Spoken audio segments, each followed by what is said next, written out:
नमस्कार,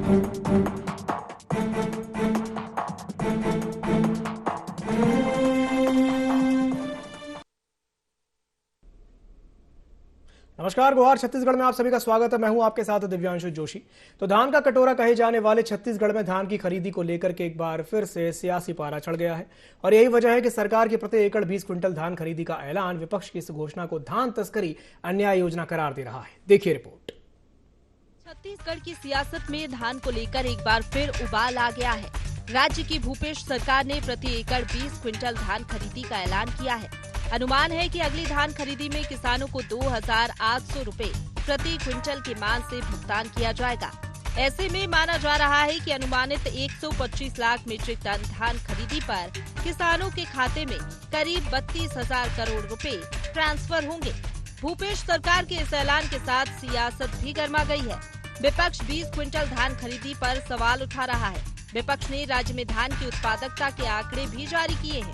यही नहीं, विपक्ष ने तंज कसते हुए इसे धान तस्करी अन्याय योजना बताया है। छत्तीसगढ़ के मुख्यमंत्री श्री भूपेश बघेल जी ने 20 क्विंटल धान खरीदने की घोषणा विधानसभा में की थी। 2021 तक के धान उत्पादकता के आंकड़े मेरे पास मौजूद हैं। मैंने विभिन्न स्रोतों से इसको जुटाया है। 22-23 और 23-24 के आंकड़े अभी उपलब्ध नहीं हैं। तो सबसे ज़्यादा उत्पादकता जो है रायपुर में 17.58 क्विंटल प्रति एकड़ है और सबसे कम उत्पादकता 2021 की 7.72 क्विंटल प्रति एकड़ है। ये कांग्रेसियों के लिए धान तस्करी न्याय योजना है। छत्तीसगढ़ के खजाने को कांग्रेस के कार्यकर्ताओं की तस्करी करने के लिए, धान की तस्करी करने के लिए लुटाया जाएगा। ये छत्तीसगढ़ की जनता के साथ अन्याय है। वहीं सत्ता पक्ष ने भी विपक्ष पर पलटवार किया है। सत्ता पक्ष का कहना है कि सरकार धान खरीदी भाजपा नेताओं से भी करती है। सरकार का पूरा फोकस किसानों पर है। यही कारण है कि सरकार राजीव गांधी किसान न्याय योजना के माध्यम से प्रदेश के किसानों को देश में सबसे ज्यादा समर्थन मूल्य दे रही है। किसानों की जेब में पहुंचने वाली राशि का असर प्रदेश के बाजार में भी दिखा है। छत्तीसगढ़ में हम 1,07,00,000 मीट्रिक टन धान की खरीदी किए हैं, तो उसमें कांग्रेस के कार्यकर्ता भी शामिल हैं, भाजपा के कार्यकर्ता और बड़े बड़े नेता भी शामिल हैं और छत्तीसगढ़ के समूचे 26 लाख किसानों का धान हमने खरीदा है। तो ये आने वाले समय में हम 20 क्विंटल धान की खरीदी करने जा रहे हैं।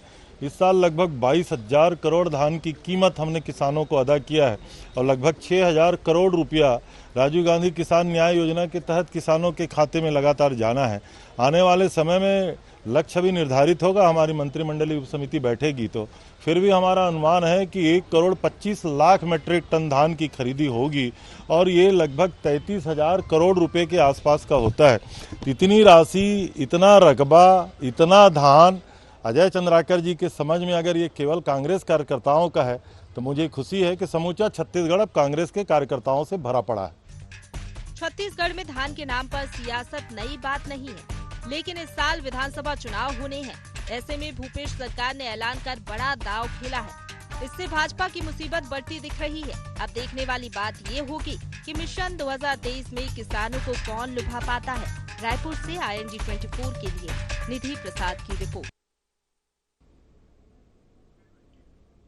एक बार फिर आप सभी का स्वागत है गुहार छत्तीसगढ़ में। तो छत्तीसगढ़ में इस साल विधानसभा चुनाव होने हैं। जीत की जद्दोजहद में सत्ता पक्ष और विपक्ष दोनों ही जुटे हुए हैं। चुनावी साल में भूपेश सरकार एक बड़ा दांव खेलने जा रही है। प्रति एकड़ अब 20 क्विंटल धान की खरीदी होगी और इसे लेकर के विपक्ष भी लगातार सरकार को घेरने का प्रयास कर रहा है। तो आज इसी विषय को लेकर के हम चर्चा करेंगे, लेकिन चर्चा करने से पहले जान लेते हैं क्या है आज के गुहार पॉइंट्स।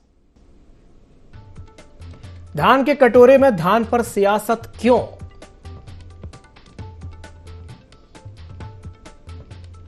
क्या 20 क्विंटल धान खरीदी देगी सियासी माइलेज? किसानों के फायदे से ऐतराज क्यों? विपक्ष क्यों बता रहा धान तस्करी अन्याय योजना?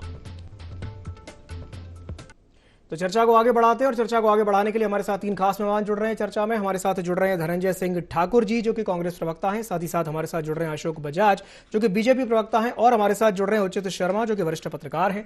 आप तीनों ही मेहमानों का बहुत बहुत स्वागत है ING 24 में। सबसे पहले मैं शुरुआत करना चाहूंगा उचित शर्मा जी से। उचित जी, जिस तरीके से विपक्ष इसे धान तस्करी न्याय योजना बता रहा है, धान की खरीदी को लेकर के उनको ऐतराज है, क्या कहेंगे इस पर? उनका ऐतराज करना लाजिमी है। विपक्ष में बैठे हैं वो, तो किसी भी बातों पे विपक्ष पे जो सवालात किए जा सकते हैं, वाजिब सवाल किए जा सकते हैं या गैर वाजिब सवाल किए सकते हैं, वो एक अपना धर्म निभा रहे हैं। हकीकत ये है कि विपक्ष में जो भी बैठता है वो ये काम करता है, वो अपना राजनीतिक धर्म निभा रहा है। विपक्ष मौजूद है, इनको ये बताने की चेष्टा करना पड़ता है हमेशा, चाहे वो न्याय हो या अन्याय हो या जो भी मुद्दे हों। खैर, वो अपने राजनीतिक धर्म निभा रहे हैं। सवाल ये उठता है कि भूपेश के तुरुप का पत्ता है, ये बात कोई गलत नहीं है। पिछली बार भी उन्होंने अपने तुरुप के पत्ते पे ही सत्ता हासिल की थी और सत्ता पाई थी। ये बड़ा हथियार है उनका, और यही उनका तुरुप का पत्ता मैं कहूंगा कि इस बार 2023 के चुनाव में मैनिफेस्टो में रहेगा। और किसानों को देखिए, वैसे भी अगर इन सब चीजों को हम रणनीति राजनीति मैनिफेस्टो से अलग इतर हम बात करें, तो भूपेश जी का एक चीज बड़ी अच्छी और क्लियर कट है कि रूरल इकोनॉमी पे फोकस है। जी, मैं तमाम उन बातों को अपनी बातों से रखना चाहता हूँ, उन मुद्दों को, कि जो भूपेश बघेल तमाम उन मुद्दों को फोकस किए हुए हैं जो रूरल इकोनॉमी को बढ़ाते हैं, और जो एक रामराज, गांधी का स्वराज, तमाम वो बातें जिसको हम लोगों ने पढ़ी है, देखी है, समझी है कि गांधी के स्वराज पे गांधी जी ने भी अपनी किताब में रूरल इकोनॉमी को लेके, ग्रामीण अर्थव्यवस्था को लेके काफी संजीदगी से लिखा और पढ़ा है। उसी चीज, चाहे वो किसान, राजीव गांधी किसान न्याय योजना हो, चाहे वो वृक्ष लगाने पे पैसा हो, चाहे वो राजीव मितान योजना हो, चाहे नरवा गरवा गुरवा बाड़ी योजना हो, तमाम वो तरीके, वो मैनेजमेंट उनका है कि वो रूरल इकोनॉमी की तरफ बड़ा फोकस करते हैं। वो भले ही पहले सीएम होंगे जिन्होंने कृषि के सलाहकार को सबसे ज्यादा ग्लोरीफाई किया है। जो उनके कृषि के सलाहकार है, उस पद को उन्होंने सबसे ज्यादा ग्लोरीफाई किया है और उस जगह उन्होंने फोकस किया है। आज भी उनका फोकस जो है वो पूरा का पूरा रूरल इकोनॉमी को लेके है। तो मैं इसको उस रूरल इकोनॉमी से जोड़ते हुए कि इस रूरल इकोनॉमी को ऊपर उठाने की वो चेष्टा, उनका प्रयास रहा है। और शायद यही एक संभावना यही दिखी भी थी कि जब हमारी पूरी अर्थनीतियां बैठ गई थी, जब हमारे कोरोना काल भी चल रहा था, तमाम उन चीजों के कारण छत्तीसगढ़ में कोई बहुत ज्यादा असर या मंदी के दौर नहीं देखे गए थे। इसका मूल कारण है कि हमारी रूरल इकोनॉमी भी जो बढ़ रही है। आप देखिए, प्रति व्यक्ति आय शहरी क्षेत्र और ग्रामीण क्षेत्र जी, दोनों की आप अगर तुलना करें तो रूरल इकोनॉमी में ग्रोथ हुई है, ये बात सत्य है। और मुझे अगर आप पूछे तो भूपेश सरकार की जो बेस्ट चीजें, जो आपको आपका परफॉर्मेंस कहाँ देखने को मिला या क्या चीज अच्छी लगी, कि उन्होंने रूरल इकोनॉमी को फोकस किया। और मैं इस एक्शन का मैं रूरल इकोनॉमी से जोड़ूंगा। चलिए उन्होंने ठीक है। रूरल इकोनॉमी का अपना वादा किया था, तो रूरल इकोनॉमी को स्ट्रॉन्ग करने पर सरकार का फोकस है, ऐसा कहना है उचित शर्मा जी का। धनंजय जी का मैं रुख करना चाहूंगा। धनंजय जी, इंटेंशन तो स्पष्ट तौर पर दिख रहा है सरकार का कि हाँ, सरकार चाहती है कि किसानों को फायदा हो, लेकिन विपक्ष को इस पर ऐतराज है, क्या कहेंगे इस पर? ऐतराज इस बात का है क्योंकि उन्होंने किसानों के हित में जब सरकार में थे तो ना कोई काम कर पाए, ना केंद्र में भी सरकार में है तो ना कोई काम कर पा रहे हैं। एक भूपेश बघेल जी की सरकार है जो किसानों से के हर वादे को पूरा कर रही है, उसके साथ साथ किसानों के बेहतरी के लिए काम कर रही है।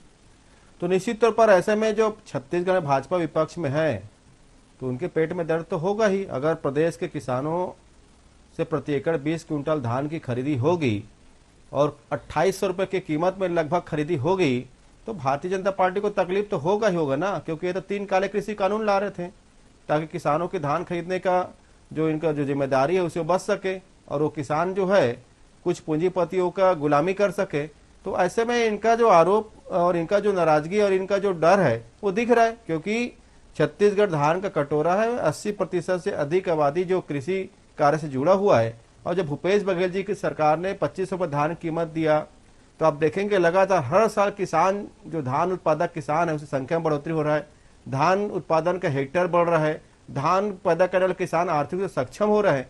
तो ये तो किसान विरोधी भारतीय जनता पार्टी है और ये विरोध नहीं करेंगे तो फिर इनका अडानी जी खुश कैसे होंगे इनसे, क्योंकि ये अडानी के तो प्रेमी लोग हैं ये और किसान के विरोधी लोग हैं ये। चलिए ठीक है, आपने कहीं का कनेक्शन कहीं जोड़ दिया। चलिए ठीक है, मैं प्रतिक्रिया ले लेता हूं अशोक बजाज जी से। अशोक जी, आपने धनंजय जी की बात सुनी और आपने उचित जी की भी बात सुनी होगी। वो जिस तरीके से अभी कह रहे थे कि भूपेश सरकार का जो पूरा फोकस है वो रूरल इकोनॉमी को स्ट्रांग करने पर है और उस दिशा में सरकार प्रयास कर भी रही है, काम कर भी रही है, क्या कहेंगे इस पर?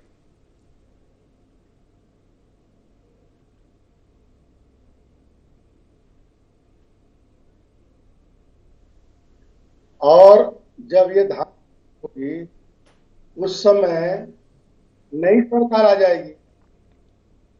उन्होंने जो घोषणा की है सरकार वो कांग्रेस के रूप में करते, कांग्रेस अपने घोषणा पत्र में करता तो ज्यादा समझ में आती बात। लेकिन सरकार ने कोई घोषणा की है, सरकार का कोई ऐसा निर्णय हुआ कि आप इतना खरीदेंगे, 20 क्विंटल धान खरीदने की बात हुई है। आप माननीय अजय चंद्राकर जी ने जो उसमें स्पष्ट है, सरकार को ये चाहिए कि उसे सरकार जिलेवार आप उत्पादन देखिए कितना है औसत उत्पादन, और उस हिसाब से आप देखेंगे कि सीमावर्ती जो जिले हैं, सीमावर्ती जो उपार्जन केंद्र है, उत्पादन क्या है, और उस हिसाब से शिक्षित क्षेत्र नहीं है वहां पर इतना उत्पादन नहीं होता है। लेकिन उतना शो करने के लिए एक तस्करी योजना बता रहे हैं, वो संदेह है हमको रूप से इस तस्करी योजना के कारण ऐसा किया है क्योंकि सीमावर्ती जिलों में नहीं होता है जितना इन्होंने कहा है, तो वहां पर ये धान आएगा, करेंगे, रिकॉर्ड में लाएंगे, वहां वही लूटेंगे, यही काम कर रहे हैं। अगर इनको करना था तो जब ये सरकार में आए तब 20 क्विंटल करना, हमारी सरकार थी, अपने 15 क्विंटल खरीदने का था, उस समय ये विरोध करते थे और इन्होंने कहा हम दाना दाना खरीदेंगे, जितना उत्पादन होता है उतना खरीदने का वादा किया, और जब कार्यकाल समाप्त हो गया, आपका जब खरीदी शुरू होगी तब तक आपका कार्यकाल, तो उस कार्यकाल के लिए आप एक घोषणा कर, ये तो आश्चर्य की बात है और ये किसानों को ठगने जैसी बात है। लाकर किसानों को गुमराह किया करने का कांग्रेस सरकार कर रही है और इसे अच्छी तरह समझते हैं। छत्तीसगढ़ के किसानों को किस तरह ठगा गया, धान खरीदी में जितनी अव्यवस्था के लिए। अशोक जी इसी साल तो रिकॉर्ड धान खरीदी हुई है, पिछले सारे रिकॉर्ड टूट गए धान खरीदी के मामले में।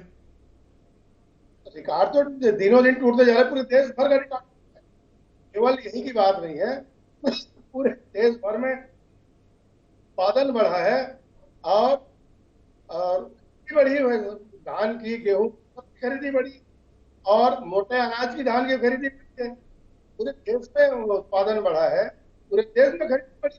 इसमें छत्तीसगढ़ सरकार का क्या योगदान है बताइए। छत्तीसगढ़ सरकार केवल अखबारों में मीटिंग वाहवाही लूटने का काम करती है।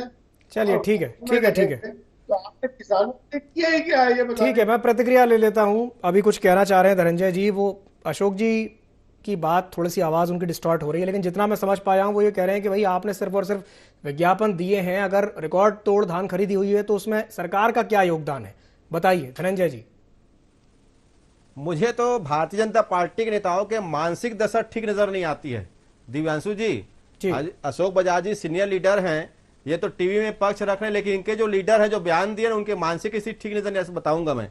अशोक बजाज जी भी कह रहे थे कि एवरेज 7.5 क्विंटल धान पैदा होता है, कुछ जिलों में 17.5 क्विंटल धान पैदा होता है, तो हमारी सरकार तो 15 क्विंटल धान खरीदी, मतलब एक एक दाना धान उसमें आ गया, इनके हिसाब से बात मान लिया जाता है। दूसरी बात ये बोल रहे थे कि किसानों का धान तस्कर न्याय योजना, मतलब प्रदेश के किसान जो राजीव गांधी किसान न्याय योजना के माध्यम से जो धान बेचते हैं, जिसमें रमन सिंह जी भी शामिल है, धर्मलाल कौशिक जी भी शामिल है, कांग्रेस के भी नेता हैं और प्रदेश के किसान हैं, वो अजय चंद्राकर जी के लिए और भारतीय जनता पार्टी के लिए धान बेचने वाले किसान तस्कर है। इसके मतलब ये है, मतलब प्रदेश का ये 38 लाख किसानों को तस्कर बता रही भारतीय जनता पार्टी। कितनी गिरी हुई मानसिकता इनकी आप समझ सकते हैं। तस्कर बोल रहे हैं ना, धान कौन बेच रहा है प्रदेश में? किसान बेच रहा है, उसमें रमन सिंह जी भी है, धर्मलाल कौशिक जी भी है, और अगर अशोक बजाज जी भी अगर धान किसान होंगे तो भी धान बेचते हैं। मतलब अजय चंद्राकर इन सारे किसानों को तस्कर बता रहे हैं, मतलब किसानों का अपमान हुआ ना, छत्तीसगढ़ के माटी पुत्रों का अपमान हुआ, अन्नदाता का अपमान हुआ, पहली बात। दूसरी बात ये कह रहे ना, मैं आपके चैनल में डिक्लेयर कर रहा हूं जी, तारीख नोट कर ले अशोक बजाज जी, 1 नवंबर को हमारी सरकार 20 क्विंटल प्रति किसानों से धान की खरीदी करेगी, क्योंकि हमारी सरकार जो कहती है उसको पूरा करती है। ना तो ये सरकार नरेंद्र मोदी जी की तरह लफासी करती है, ना रमन सिंह की तरह धोखाबाजी करती है। हमने 2500 देने का वादा किया, हमने पहली बार 2500 दिया। लाख नरेंद्र मोदी की सरकार नियम शर्तें लगाया, अड़ंगा पैदा किया, कई शर्तें लगाए, फिर भी हमने किसानों से किए वादे को पूरा किया। और आपके चैनल में फिर कह रहा हूं, अजय चंद्राकर को मेडिकल में जाके अपने दिमाग का संतुलन का इलाज कराना चाहिए। दो बातें एक साथ कैसे हो सकती है? या तो आप 7.5 क्विंटल की बात करो, जब आप 7.5 क्विंटल की बात करते हो तो फिर आप 15 क्विंटल धान खरीदने की बात कैसे करते हो? और जब हम 20 क्विंटल धान खरीदने की बात करते हैं तो आप कहते हो 7.5 क्विंटल पैदा होता है। मतलब क्या प्रदेश के किसान जो पसीना लगा के, जो हल चला के, जो भूखे रहकर, जो बारिश में, धूप में, कांटों में जो चलकर जो खेती पैदा करते हैं, जो 20 क्विंटल से ऊपर धान पैदा करते हैं, क्या अजय चंद्रकार बुद्धिमान है उससे? उन किसान के मेहनत को मजाक उड़ा रहे हो? उन किसानों को भारतीय जनता पार्टी तस्कर बोल रही है। ठीक है, मैं आपकी बात पर प्रतिक्रिया ले लेता हूं। जी जी। किसान जब आंदोलन करता है तो ये भाजपा के लोग उनको आतंकवादी बोलते हैं, उनको नक्सली बोलते हैं, उनको देशद्रोही बोलते हैं, और अब उनको तस्कर बोल रहे हैं। ऐसे गिरे हुए घटिया सोच के लोग हैं। आपका चैनल प्रदेश के किसान देख रहा होगा दिवांशु जी, और ये भारतीय जनता पार्टी के लोग जो किसानों को तस्कर बोल रहे हैं, इसका कड़ा जवाब देगी भारतीय जनता पार्टी का किसान। चलिए ठीक है, फिलहाल वो जवाब तो बाद में देंगे, अभी मैं जवाब ले लेता हूं अशोक बजाज जी से। अशोक जी, धनंजय जी की बात पर क्या कहेंगे? पहले वो कह रहे हैं कि आपने किसानों को आतंकवादी कहा था, अब आप तस्कर कह रहे हैं, क्या कहेंगे इस पर? देखिए धनंजय जी है, उनको ये बात इतना इस तरह से अर्थ का अनर्थ नहीं लगाना चाहिए। धनंजय जी ने कहा कि किसानों को जो बोलती है वो सरकार कांग्रेस का। तो आपने किसानों को कहा था 1,500 2,000 रुपया हम किसानों को देंगे, भत्ता देंगे। जो 60 साल ऊपर किसान है, 60 से 75, उनको 1,500, और 75 पर किसानों को 2,000 रुपया आपने दिया गया। आपने किसानों का, सभी किसानों का कर्जा माफ किया गया। आपने नशा की गया। आपने महिला स्वयं सहायता समूह का कर्जा माफ किया गया। आपने जो घोषणाएं की वो बिजली बिल हाफ किया गया। आपने जितने भी वादे किए हैं सब गोलमोल है, जनता देख रही है। आपके ये जो घोषणा है इसी प्रकार की घोषणा है। आपने कहा था एक दाना धान खरीदेंगे। धनंजय जी, मैं आ रहा हूँ आपके पास, आ रहा हूँ। ठीक नहीं है, लेकिन आप तो अच्छे नेता हैं, आप तो किसानों के बीच रहे हैं। अजय चंद्राकर, धनंजय जी मैं आ रहा हूँ आपके पास, उनको अपनी बात तो पूरी करने दीजिए। खरीदे आ रहा हूँ। आज आप जो सरकार लग रहा है कि सरकार जाने वाली है तो किसानों की याद आ रही। अभी तक किसानों की याद नहीं आ रही। आपने याद रखना, 1 नवंबर 20 क्विंटल धान खरीदेगी हमारी सरकार का नारा लगाया। ना तो हम मुख्यमंत्री जी हमारे नरेंद्र मोदी जी की तरह नकली नहीं करते हैं, आपने ना रमन सिंह की तरह धोखा देते हैं। नकली वर्मी कंपोस्ट से क्या उत्पादन बढ़ेगा? ये सारे जो नकली बात है नरेंद्र मोदी जी के कार्यकाल में हो रहा है। धनंजय जी मैं आऊंगा आपके पास, 1 मिनट रुक तो जाइए। आपके जो मित्र है ना, जो डुप्लीकेट काम करते हैं, जो नरेंद्र मोदी जी के मित्र हैं, उनका काम ऐसा भी है। वर्मी कंपोस्ट दिया, वर्मी कंपोस्ट, उससे उत्पादन बढ़ा गया। नरेंद्र मोदी जी भेजते हैं, तो केंद्र में आपकी सरकार है, किसानों से धोखा तो नरेंद्र मोदी जी ने किया। चलिए ठीक है 420 नरेंद्र मोदी सरकार ने किया किसानों को। ठीक है धनंजय जी, ठीक है। रासायनिक खाद केंद्र सरकार देती है, अगर डुप्लीकेट आ रहा है तो नरेंद्र मोदी जी के मित्र भेज रहे हैं उसको। 4 साल व्यवस्था देखिए, कभी कोरा के नाम पर किल्लत हुई, कभी तालेबंदी हुई, लाठीचार्ज तक खरीदी केंद्र में हुआ। 4 साल में रिकॉर्ड नरेंद्र मोदी की सरकार बेच। ठीक है चलिए ठीक है धनंजय जी, मैं आपके पास आऊंगा। उसको तो बेच आऊंगा अशोक जी मैं आपके पास भी आऊंगा। उचित जी भी हमारे साथ जुड़े हुए, मैं एक सवाल उनसे कर लेता हूँ। एक मिनट मैं आ रहा हूँ आपके पास, आ रहा हूँ। उचित जी, अभी जो बात अशोक जी कह रहे थे, जो नकली वर्मी कंपोस्ट और उसके जैसे तमाम जो उन्होंने बातें कही हैं जिस तरीके से, आप उनकी बात से कितना इत्तेफाक रखते हैं उचित जी? नरवा गुरुआ वाली जो है वर्मी कंपोस्ट है, ये सरकार के स्टार्टअप है जी, और बहुत अच्छा स्टार्टअप। किसी स्टार्टअप में कम बेसी ज्यादा अच्छा बुरा हो सकता है, इससे नकारा नहीं जा सकता कि 10% चीजें फर्जी आ रही होगी, गलत आ रही होगी, नकली आ रही होगी। इस बात को लेकर सरकार की मंशा पे सवाल नहीं उठाए जा सकते। उनके प्रयास अच्छे हैं, कोशिश तो कर रहे हैं कि वो हमारे उर्वरकता बढ़ाने के लिए, वर्मी कंपोस्ट की पैदावार बढ़ाने के लिए, किसानों को उसकी ओर आकर्षित करने के लिए ऐसे प्रयास तो किए। हर मामले में देखिए असली चीजें नकली चीजें होते रहती है, सही गलत होते रहता है, लेकिन भूत लक्षित परिणाम गलत चीजों को लेके या संभावनाओं को लेके आप देखिए, आप इस पे सवाल नहीं कर सकते। हमारे 10% चीजें प्रोडक्ट खराब होंगे, मान लो किसी भी के वर्मी कंपोस्ट 10% नकली होगी, तो क्या 90% को गलत मान लिया जाए? मैं नहीं मान सकता। दूसरी चीज की जहां तस्करी की बात कर रहे हैं, तो मात्र तस्करी की संभावनाओं के कारण क्या किसान को उसके वांछित लाभ से दूर किया जा सकता है क्या? भाई होंगी, 2% होगी, 3% होगी, 4% होगी। अगर 125 लाख टन वो खरीद रहे हैं, उसमें 3 लाख टन चलिए बाहर कमीशन आ गया, तो क्या 122 लाख किसान जो ईमानदारी से बेचे, उस पर क्या आप क्यों संभावनाओं पे गलत चीजें हो सकती हैं, इस पे अच्छी चीजें नहीं रोकी जा सकती। वहीं पे मैं कहना चाहूंगा कि ये पूरी की पूरी राजनीति में फांस दिया है कांग्रेस ने भाजपा को। सवाल उठता है, या तो आप इस पूरी योजना को आप, चलिए मैं मान गया कि कांग्रेस हट गई, 1 नवंबर के बाद आप आ गए, भाजपा आ गई, भाजपा इसको बंद करेगी क्या? सवाल ये उठता है। भाजपा इसके या तो फेवर में रहे या विपक्ष विरोध में रहे। वो अशोक बजाज जी अगर बता दें कि भाई मैं इसे आने के बाद हमारी सरकार इसको बंद कर देगी, हम 15 करेंगे, वो एक सवाल उनसे बनता है।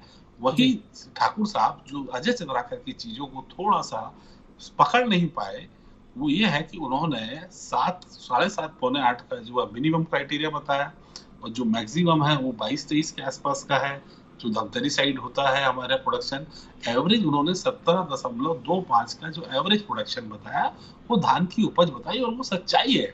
अजय चंद्राकर एक बड़े पढ़े लिखे विधायक और एक जानकार नेता है छत्तीसगढ़ के, वो फैक्ट एंड फिगर के साथ बात करते हैं, तो उनकी बातों को नकारा नहीं सकता। वो जो बोलना चाह रहे हैं उसको मैं पकड़ चुका हूँ। शायद ठाकुर साहब को थोड़ी सी उसमें कहीं चूक हो सकता है, खैर वो भी ठाकुर साहब उसको समझने में थोड़ी सी मैं लूंगा, मैं उनसे प्रतिक्रिया लूंगा। जी मैं आपकी बात पर उनसे प्रतिक्रिया लूंगा। जी लेकिन उससे पहले, लेकिन उन्होंने जो बोला 17, 17.5 हमारा एवरेज प्रोडक्शन है, मिनिमम भी बताया उन्होंने, मैक्सिमम भी बताया और एवरेज भी बताया, तो 17.5 का जो एवरेज प्रोडक्शन है वही वो कहना चाह रहे थे। और वही अशोक बजाज जी बताने का प्रयास कर रहे हैं कि आप जो है परसेप्शन नया मत बनाइए। उनका मतलब ये है कि 17.5 तो एवरेज प्रोडक्शन है। अब आप 20 क्विंटल का खरीदेंगे तो ये 2.5 का जो गैप है, ये बाहर से इंपोर्ट होगा, यानी तस्कर होगा, ये कहने का प्रयास। अशोक बजाज जी आप सहमत होंगे तो करिएगा।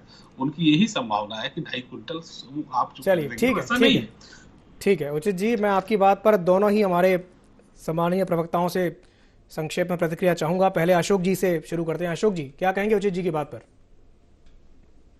देखिए, मैं तो कांग्रेस सरकार से ये जानना चाहूंगा, इस साल उन्होंने 20 क्विंटल क्यों नहीं खरीदा?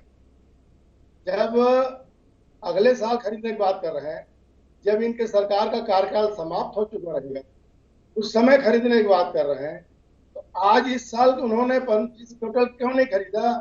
2018-19 में क्यों नहीं खरीदा? 19-20 में क्यों नहीं खरीदा? 20-21 में क्यों नहीं खरीदा? 22-23 में क्यों नहीं खरीदा? और ये आज जब इनकी सरकार कार्यकाल खत्म हो रहा है, इसकी बड़ी बात कर रहे हैं। किसानों से इसके लिए क्षमा मांगेंगे क्या लोग? किसानों के साथ जो धोखा हुआ, बिजली बिल के नाम से धोखा, ठीक है, सभी कामों में धोखा हुआ। आप देखेंगे रुचि जी, किसान धान बेचने के लिए किसानों का पसीना, किसानों ने दिसंबर के महीने पसीना बहाया, रोए हैं लोग, बोरा नहीं है, बारदाना नहीं है। ठीक है अशोक जी, ठीक है, समय की बाध्यता के चलते, जी समय की बाध्यता के चलते मैं संक्षेप में प्रतिक्रिया चाहूंगा धनंजय जी से, फिर इस चर्चा को समाप्त करेंगे। धनंजय जी, जल्दी से अपनी बात पूरी कीजिए। देखिए, मुझे लगता है कि अजय चंद्राकर को मानसिक रूप से कहीं ना कहीं इलाज की आवश्यकता है। प्रदेश में 22 क्विंटल एवरेज धान की खरीदी कर वो पैदावार का रिकॉर्ड है।